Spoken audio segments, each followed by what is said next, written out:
الحمد لله والصلاة والسلام على رسول الله. سورة الفاتحة هي أم القرآن، وهي أعظم سورة في القرآن، وكيف لا، ونحن نقرأها في اليوم على الأقل 17 مرة، وهي التي لا تصح صلاتنا إلا بها. وللأسف الكثير من الناس يخطئون فيها، ونحن في هذه الدقائق سوف نبين الأخطاء ونصححها. الحمد لله رب العالمين الرحمن الرحيم مالك يوم الدين إياك نعبد وإياك نستعين. أغلب خطأ يقع فيه الناس يكون في بداية السورة. يقولون حمد لله، والصحيح إثبات الألف واللام، الحمد لله.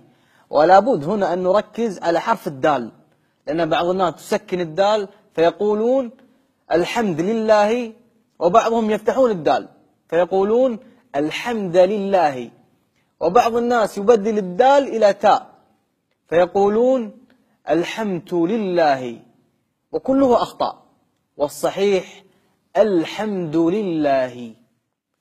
أما في قوله تعالى رب العالمين، أغلب الأخوة يخطئون في حرف الباء فيضمونها ويقولون الحمد لله رب العالمين، أو يفتحونها ويقولون الحمد لله رب العالمين، وكلها أخطاء، والصحيح الحمد لله رب العالمين.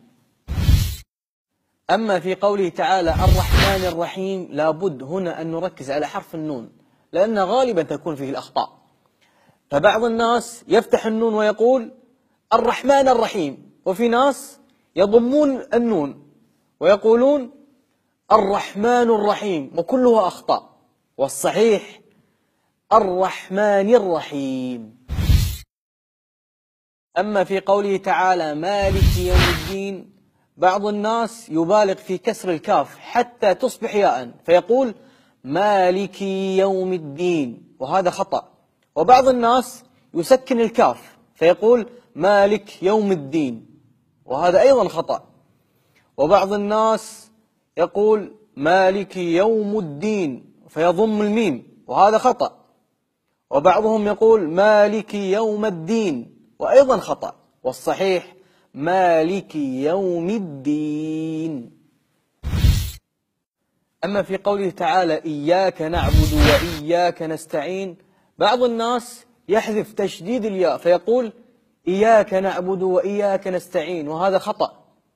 وبعض الناس يسكن الكاف فيقول إياك نعبد وإياك نستعين، وهذا أيضا خطأ، والصحيح إياك نعبد وإياك نستعين. وبعض الناس يكسر الباء فيقول إياك نعبد وإياك نستعين، وهذا خطأ. وبعضهم يسكن الدال فيقول إياك نعبد وإياك نستعين، وهذا خطأ أيضا، والصحيح إياك نعبد وإياك نستعين. أما في قوله تعالى اهدنا الصراط المستقيم، في ناس يبدلون القاف إلى الغين فيقول اهدنا الصراط المستقيم، وهذا خطأ، والصحيح اهدنا الصراط المستقيم. أما في قوله تعالى صراط الذين أنعمت عليهم، بعض الناس يحول الذال إلى زاي فيقول صراط الذين أنعمت عليهم، وهذا خطأ. وبعض الناس يحذف الهمزة فيقول صراط الذين أنعمت عليهم، وهذا أيضا خطأ، والصحيح صراط الذين أنعمت عليهم.